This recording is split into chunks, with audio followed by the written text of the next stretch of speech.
ನಮಸ್ಕಾರ. ಜಿ.ಕೆ. ಮಂಜುನಾಥ್, ಪಿ.ಎಂ.ಟಿ.ವಿ. ಕರ್ನಾಟಕ. ಸ್ನೇಹಿತರೆ, ಇವತ್ತು ನಾವು ತುಂಬಾ ನೋವಾಗುತ್ತೆ ಈ ವಿಚಾರವನ್ನ ಹೇಳಕ್ಕೆ. ಈಗಾಗಲೇ ಈ ತಾಲೂಕಿನಲ್ಲಿ, ಈ ರಾಜ್ಯದಲ್ಲಿ, ಉತ್ತರ ಕರ್ನಾಟಕದಲ್ಲಿ ನಾವು ವಿಶೇಷವಾದಂಥದ್ದನ್ನ ಹೇಳ್ತಾ ಬಂದಿದ್ದೇವೆ. ಆದ್ರೆ ಇವತ್ತು 2 ವಾರದಿಂದ ನಮ್ಗೆ ಈಗಲೂ ಕೂಡ ಪಿ.ಎಂ.ಟಿ.ವಿ. ವಾಹಿನಿಗೆ ಕರೆಗಳು ಬರ್ತಾ ಇದೆ. ಸರ್, ಎಲ್ಲ ಮಾಧ್ಯಮದಲ್ಲೂ ಸುದ್ದಿ ಪ್ರಸಾರವಾಯ್ತು. ಎಲ್ಲ ಮಾಧ್ಯಮದಲ್ಲಿ ಬರ್ತಾ ಇದೆ. ನಿಮ್ಮ ಮಾಧ್ಯಮದಲ್ಲಿ ಬರ್ತಾ ಇಲ್ಲ ಸರ್. ಯಾಕೆ ಅಂತ ಕೇಳ್ತಾ ಇದ್ರು. ಸ್ನೇಹಿತರೆ, ಈ ಸುದ್ದಿಯನ್ನ ಪ್ರಸಾರ ಮಾಡೋದಕ್ಕೆ ನಮ್ಮ ಮಾಧ್ಯಮಕ್ಕೆ ತುಂಬಾ ನೋವಾಗಿರುವ ಸಂಗತಿ, ತುಂಬಾ ಕಷ್ಟವಾಗ್ತಿರುವ ಸಂಗತಿ, ತುಂಬಾ ಬೇಜಾರಾಗ್ತಾ ಇರುವ ಸಂಗತಿ ಸ್ನೇಹಿತರೆ.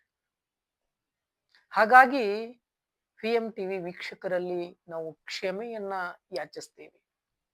ಯಾಕೆಂದ್ರೆ ತಾವೆಲ್ಲ ಬೇರೆ ಮಾಧ್ಯಮದಲ್ಲಿ, ಬೇರೆ ಖಾಸಗಿ ವಾಹಿನಿಯ ಮಾಧ್ಯಮದಲ್ಲಿ ನೋಡ್ತಾ ಬಂದಿದೆ. ಉತ್ತರ ಕರ್ನಾಟಕದ ಕಳಸ ಕೀರ್ತಿಯಾದಂತ ಬಂಡಿಗಿನಿ ಶ್ರೀಗಳ ಬಗ್ಗೆ. ಅವರು ಲಿಂಗೈಕ್ಯ ಆಗಿ ಸುಮಾರು ದಿನ ಆಯ್ತು. ಒಂದೆರಡು ವಾರ ಆಯ್ತು ಲಿಂಗೈಕ್ಯ ಆಗಿ.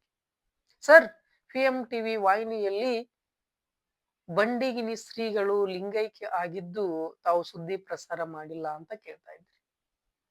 ಹಾಗಾಗಿ ಅನಿವಾರ್ಯ ಕಾರಣದಿಂದಾಗಿ, ತಮ್ಮಗಳ ಒಪ್ಪಿಗೆಯಿಂದಾಗಿ ಮತ್ತು ಒತ್ತಾಯದಿಂದಾಗಿ ಇವತ್ತು ಈ ಸುದ್ದಿಯನ್ನ ನಾವು ನಿಮ್ಮ ಮುಂದೆ ಬಿತ್ತರಿಸಕ್ಕೆ ಬಂದಿದ್ದೇವೆ.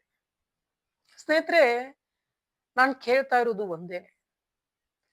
ದೇವರನ್ನ ಕೆಲವೊಬ್ಬರ ರೂಪದಲ್ಲಿ ಕರ್ಕೊಂಡು ಬಂದಿರ್ತಾನೆ ಭೂಮಿಗೆ. ಆ ದೇವರ ಆಶೀರ್ವಾದ ಪಡೆದವರು, ಆ ದೇವರನ್ನ ನೋಡಿದವರು, ಅವರು ನಿಜವಾಗ್ಲೂ ಪುಣ್ಯವಂತರು.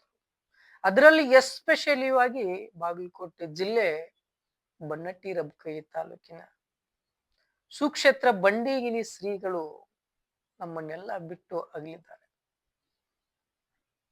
ನಾನು ಹೇಳೋದು ಅರ್ಥ ಆಯ್ತು ಗೊತ್ತಿಲ್ಲ ತಮಗೆ. ಅಗಲಿದ್ದಾರೆ, ತಮ್ಗೆಲ್ಲ ಗೊತ್ತು ವಿಚಾರ. ಆದ್ರೆ ಏನಾದ್ರೂ ಭ್ರಷ್ಟತೆ, ಸಮಾನತೆ, ಒಳ್ಳೆಯತನ, ಪವಾಡ ಪುರುಷ, ದಾಸೋಗ ರತ್ನ ಇದ್ದಂತ ಈ ವ್ಯಕ್ತಿ ಇವತ್ತು ನಮ್ಮ ಕಣ್ಮುಂದೆ ಇಲ್ಲ. ಯಾಕೆ ಅಂದ್ರೆ ಇವತ್ತು ಎಷ್ಟೋ ಜನ ಸಾವಿರಾರು ಕೋಟಿ ಒಡೆಯರಿದ್ದಾರೆ. ಎಷ್ಟೋ ಜನ ಇವತ್ತು ಕೋಟ್ಯಾಧೀಶರಿದ್ದಾರೆ. 100 ಕೋಟಿ ಇದೆ. ಒಂದು ಟೀ ಕಾಫಿ ಕೊಡಿಸಲ್ಲ ರೀ. ಒಂದು ಟೀ ಕಾಫಿ, ಒಂದು ಬ್ರೆಡ್ ಬನ್ನು ಕೊಡಲ್ಲ, ಒಂದು ಭಿಕ್ಷೆ ಹಾಕಲ್ಲ. ಕೋಟ್ಯಾಧೀಶ್ವರ ಇವತ್ತು ಜನರ ಮಧ್ಯೆ ಇದ್ದು, ಜನರ ಜೊತೆ ಇದ್ದು, ಜನರಿಗಾಗಿ ಬದುಕನ್ನ ಕಟ್ಟಿಕೊಂಡು ಬಂಡಿಗಿನಿ ಶ್ರೀಗಳು ಲಿಂಗೈಕ್ಯ ಆಗಿದ್ದನ್ನ ನಮ್ಗೆ ಹೇಳಕ್ಕೆ, ನಮ್ಮ ಮಾಧ್ಯಮದಿಂದ ಹೇಳಕ್ಕೆ ತುಂಬಾ ನೋವಾಗಿತ್ತು ವೀಕ್ಷಕರೇ. ಹಾಗಾಗಿ ನಾವು ಆ ಸುದ್ದಿಯನ್ನ ಪ್ರಸಾರ ಮಾಡಕ್ ಹೋಗಿರ್ಲಿಲ್ಲ. ಎಷ್ಟೋ ಜನ ಕುಟುಂಬದಲ್ಲೇ ಗಂಡ ಹೆಂಡತಿ ಜಗಳ ಆಗಿರ್ಬೋದು, ಅಣ್ಣ ತಮ್ಮಂದಿರ ಜಗಳ ಆಗಿರ್ಬೋದು, ರಾಜಕೀಯ ಜಗಳ ಆಗಿರ್ಬೋದು, ಏನಾದ್ರೂ ಈ ಜಗಳಕ್ಕೆ ಅಂತ್ಯ ಇದೆಯಪ್ಪ ಅಂದ್ರೆ ಅದು ಬಂಡಿಗಿನಿ ಶ್ರೀಗಳದ ಮಠ ಆಗಿತ್ತು. ಈ ಜಗಳಕ್ಕೆ ಏನಾದ್ರೂ ಸಮಸ್ಯೆಗೆ ಪರಿಹಾರ ಇದೆಯಪ್ಪ ಅಂದ್ರೆ ಅದು ಬಂಡಿಗಿನಿ ಶ್ರೀಗಳ ಒಂದು ಮಠ ಆಗಿತ್ತು. ಆ ಶ್ರೀಗಳ ಆಶೀರ್ವಾದ ಆಗಿತ್ತು. ಎಷ್ಟು ನೋವಾಗುತ್ತೆ ಅಲ್ವಾ? ದೇವರಿದ್ರೂ ಕೂಡ ಸಮಾಧಾನ ಹೇಳ್ತಾ ಇದ್ದ, ದೇವರಿದ್ರೂ ಕೂಡ ವರ ಕೊಡ್ತಾ ಇದ್ದ. ಇವ್ರಿಗೆ ಏನಂತೀವಿ ನಾವು? ಇವ್ರಿಗೆ ನಾವು ಏನ್ ಅನ್ನಕ್ ಸಾಧ್ಯ? ದೇವ್ರಕ್ಕಿಂತನೂ ಒಂದು ಮಿಗಿಲು. ಇವತ್ತು ಎಷ್ಟೋ ಜನ ಕೂಲಿ ಕಾರ್ಮಿಕರು, ಬಡವರು, ರೈತರು ಹೊಟ್ಟೆ ತುಂಬ ಊಟ ಮಾಡಿಸ್ತಿರುವಂತ ಅಂತ ಒಬ್ಬ ಪೂಜ್ಯ ದೇವಮಾನವ ಇವತ್ತು ನಮ್ ಕಣ್ಮುಂದೆ ಇಲ್ಲ ಅಂದಾಗ ತುಂಬಾ ನೋವಾಗುತ್ತೆ. ಈ ವಿಷಯನ ಹೇಳಕ್ಕೆ ನಮ್ಗೆ ಆಗ್ತಾ ಇರ್ಲಿಲ್ಲ ಪಿ.ಎಂ.ಟಿ.ವಿ. ವಾಹಿನಿ ಕಡೆಯಿಂದ. ಹಾಗಾಗಿ ನಾವು ಸುದ್ದಿಯನ್ನ ಪ್ರಸಾರ ಮಾಡಿರ್ಲಿಲ್ಲ ಸ್ನೇಹಿತರೆ. ಬೇರೆ ರಾಜ್ಯಗಳಲ್ಲಿ, ಬೇರೆ ಬೇರೆ ಮಹಾರಾಷ್ಟ್ರ, ಆಂಧ್ರ ಪ್ರದೇಶ ಎಲ್ಲಿ ಇರುತ್ತಾರೋ ಹಚ್ಕೊಂಡಿರುವಂತ ವ್ಯಕ್ತಿಗಳು ಇರ್ತಾರೋ ಅಲ್ಲಿ ಹೋಗಿ ಸ್ವತಃ ಅನ್ನ ದಾಸೋಹ ಮಾಡುವಂತ ವ್ಯಕ್ತಿ ಇವತ್ತು ನಮ್ ಕಣ್ಮುಂದೆ. ಇನ್ನೊಂದು ವಿಚಾರ ಅಂದ್ರೆ ಯಾರಾದ್ರೂ ರೈತರ ಪರ ಹೋರಾಟ, ದೀನದಲಿತರ ಪರ ಹೋರಾಟ, ಗುಂಪುಗಾರಿಕೆ ಹೋರಾಟ ಮಾಡ್ತಾ ಇದ್ರೆ ಅಲ್ಲಿ ಅನ್ನ ಸಂತರ್ಪಣೆ ಮಾಡ್ತಾ ಇರುವಂತ ಏಕೈಕ ಪೂಜ್ಯ ವ್ಯಕ್ತಿ ಯಾರಪ್ಪ ಅಂದ್ರೆ ಅದು ಬಂಡಿಗಿನಿ ಶ್ರೀಗಳು. ಇಂಥ ಶ್ರೀಗಳನ್ನ ಕಳ್ಕೊಂಡಿರೋದು ಬಹಳ ನೋವಾಗುತ್ತೆ, ಬಹಳ ದುಃಖ ಆಗುತ್ತೆ. ಸ್ನೇಹಿತರೆ, ನಾನು ಹೇಳೋದು ಒಂದೇನೆ, ಈ ವಿಚಾರ ಕುರಿತಾಗಿ ತಾವು ಶ್ರೀಗಳು ಎಲ್ಲಿ ಹೋಗಿಲ್ಲ, ಬಂಡಿಗಿನಿ ಶ್ರೀಗಳು ಎಲ್ಲಿ ಹೋಗಿಲ್ಲ, ನಮ್ಮ ಮಧ್ಯದಲ್ಲಿ ಇದ್ದಾರೆ, ನಮ್ಮ ಜೊತೆಗೆ ಇದ್ದಾರೆ, ತಿನ್ನುವ ಆಹಾರದಲ್ಲಿದ್ದಾರೆ, ನಾವು ಉಸಿರಾಡೋ ಗಾಳಿಯಲ್ಲಿದ್ದಾರೆ, ನಾವು ಮಾತನಾಡುವಂತ ಒಳ್ಳೆ ಪದಗಳಲ್ಲಿದ್ದಾರೆ. ನಮ್ಮ ಹತ್ರ 10 ರೂಪಾಯಿ ಇದ್ರು 2 ರೂಪಾಯಿ ಕೊಟ್ಟು ದಾನ ಮಾಡ್ತೀವಲ್ಲ, ಆ ಸೇವೆಯಲ್ಲಿದ್ದಾರೆ. ಅವ್ರು ಏನು ಕೊಟ್ಟು ಹೋಗಿದ್ದಾರೋ, ಅವ್ರು ಏನು ಬೋಧನೆ ಮಾಡಿದ್ದಾರೋ ಅದನ್ನ ನಾವು ನಡೆಸ್ಕೊಂಡು ಹೋದ್ರೆ ಅವರು ನಿಜವಾಗ್ಲೂ ನಾವು ಬಂಡಿಗಿನಿ ಶ್ರೀಗಳನ್ನ ನಾವು ಅಲ್ಲಿ ಕಾಣ್ಬೋದು. ಬಂಡಿಗಿನಿ ಶ್ರೀಗಳನ್ನ ನಾವು ಅಲ್ಲಿ ಕಾಣ್ಬೋದು ಸ್ನೇಹಿತರೆ. ಇಂಥ ಒಂದು ವಿಚಾರವನ್ನ ತಮ್ಮ ಮುಂದೆ ನಾನು ಪ್ರಸ್ತಾಪಪಡಿಸ್ತೀನಿ. ಸ್ನೇಹಿತರೆ, ಇನ್ನೊಂದು ವಿಶೇಷವಾದ ವಿಚಾರವನ್ನ ತಮ್ಮ ಮುಂದೆ ನಾನು ಹೇಳ್ತಾ ಇದ್ದೀನಿ. ನಮ್ಮ ಕರ್ನಾಟಕ ರಾಜ್ಯದ ಕಾಂಗ್ರೆಸ್ ಪಕ್ಷದ ಮುಖ್ಯಮಂತ್ರಿಯಾದಂತ ಸಿಎಂ ಅವರು ಕೂಡ ಅವರೂ ಒಂತಹ ದಾಸೋಹ ರತ್ನನೇ. ಅವರೂ ಕೂಡ ಬಡವರಿಗೆ, ದೀನದಲಿತರಿಗೆ, ರೈತರಿಗೆ, ಕೂಲಿ ಕಾರ್ಮಿಕರಿಗೂ ಸಹ ಅನ್ನ ಭಾಗ್ಯನ್ನ ಮಾಡಿದ್ರು.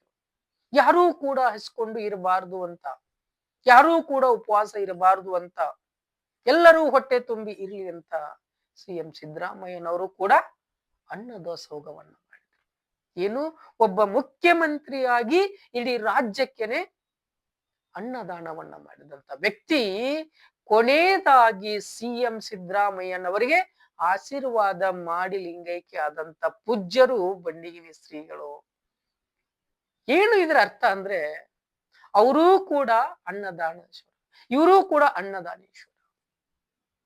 ಇನ್ನೂ ನಾನು ಹೆಚ್ಚಿನ ಮಟ್ಟದಲ್ಲಿ, ಇನ್ನೂ ರಾಜ್ಯಕ್ಕೆ ನಾನು ಯಾವ ರೀತಿಯಾಗಿ ನನ್ನ ಅನ್ನ ಸಂತರ್ಪಣೆ ಮಾಡ್ಬೇಕು, ಯಾವ ರೀತಿಯಾಗಿ ನಾನು ದಾಸೋಹ ಮಾಡ್ಬೇಕು ಅನ್ನೋದು ಕುರಿತಾಗಿನೂ ಕೂಡ ಕೊನೆಯದಾಗಿ ಬಂದು ಅವರ ವೇದಿಕೆ ಮೇಲೆ ಆಶೀರ್ವಾದ ಪಡೆದು ಹೋದಂತ ಸಿಎಂ ಸಿದ್ದರಾಮಯ್ಯ. ಅನ್ನ ಭಾಗ್ಯ ಕೊಟ್ಟಿದ್ದು, ಆದ್ರೆ ಇವರಿಗೆ ಯಾವುದೇ ಅಧಿಕಾರ ಇಲ್ಲ, ಹಣಬಲ ಇಲ್ಲ, ಶ್ರೀಮಂತಿಕೆ ಇಲ್ಲ ಈ ಶ್ರೀಗಳ ಹತ್ರ. ಅಂತದ್ರಲ್ಲಿ ಬೇರೆ ರಾಜ್ಯಕ್ಕೂ ಕೂಡ ಅನ್ನ ದಾಸೋಹ ಮಾಡಿದಂತ ಬಂಡಿಗಿನಿ ಶ್ರೀಗಳು. ಎಷ್ಟು ನೋವಾಗುತ್ತೆ. ಅಂತ ಒಂದು ಅನ್ನದಾಸೋಹವನ್ನ ಪರಿಕಲ್ಪನೆ ಕಂಡು ಸಿಎಂ ಸಿದ್ದರಾಮಯ್ಯನವರು ಬಂದು ಕೊನೆಯದಾಗಿ ಬಂಡಿಗಿನಿ ಶ್ರೀಗಳ ಕಡೆಯಿಂದ ಆಶೀರ್ವಾದ ಪಡೆದು ಹೋದಂತ ಸಿಎಂ ಅವರೂ ಕೂಡ ಪುಣ್ಯವಂತರು. ಅಷ್ಟರಲ್ಲಿ ಆ 1 ತಿಂಗಳು ಅಥವಾ 2 ತಿಂಗಳ ಗ್ಯಾಪ್ ನಲ್ಲಿ ಲಿಂಗೈಕ್ಯ ಆದ್ರಲ್ಲ, ಎಷ್ಟು ನೋವಾಗುತ್ತೆ. ಇನ್ನು ಮಿಕ್ಕಿದ್ದು ಜವಾಬ್ದಾರಿ ನಿಮ್ದಪ್ಪ, ಅನ್ನದಾಸೋಹ ಮುಂದುವರಿಸಿ ಅನ್ನೋ ರೀತಿಯಾಗಿ ಆ ಆಶೀರ್ವಾದ ಆಗಿತ್ತು ಸ್ನೇಹಿತರೆ. ಖಂಡಿತವಾಗ್ಲೂ ಸ್ನೇಹಿತರೆ, ಕೊನೆಯದಾಗಿ ಕೂಡ ಸಿಎಂಗೆ ಆಶೀರ್ವಾದ ಮಾಡಿ ಲಿಂಗೈಕ್ಯ ಆದಂತ ಅದು ಉತ್ತರ ಕರ್ನಾಟಕದ ಕಳಸ, ಉತ್ತರ ಕರ್ನಾಟಕದ ಹೆಮ್ಮೆ, ಉತ್ತರ ಕರ್ನಾಟಕದ ಆಶಾ ಕಿರಣ. ತುಂಬಾ ನೋವಾಗುತ್ತೆ ಸ್ನೇಹಿತರೆ. ಇದು ಇನ್ನೂ ಮಾತಾಡಕ್ಕೆ ಆಗ್ತಾ ಇಲ್ಲ, ನಮ್ಗೆ ನೋವಾಗುತ್ತೆ. ಹಾಗಾಗಿ ಈ ವಿಚಾರವನ್ನ ತಮ್ಮ ಮುಂದೆ ಹಂಚ್ಕೊಳ್ಳಕ್ಕೆ ಬಂದಿದೆ, ತಮ್ಮ ಒತ್ತಾಯ ಅಭಿಪ್ರಾಯದ ಮೂಲಕ. ಇಂಥ ವಿಚಾರಗಳನ್ನ, ಇಂಥ ವಿಶೇಷತೆಯನ್ನ ಮತ್ತೊಂದು ವಿಷಯ ಕಾರ್ಯಕ್ರಮದ ಕುರಿತಾಗಿ ಸ್ವಲ್ಪ ದಿನದಲ್ಲೇ ತಮ್ಮ ಮುಂದೆ ನಾವು ಬರ್ತೀವಿ ಸ್ನೇಹಿತರೆ. ಅಲ್ಲಿವರೆಗೆ ನೋಡ್ತಾ ಇರಿ. ನಿಮ್ಮ ಜಿ ಕೆ ಮಂಜುನಾಥ್. ನಮಸ್ಕಾರ.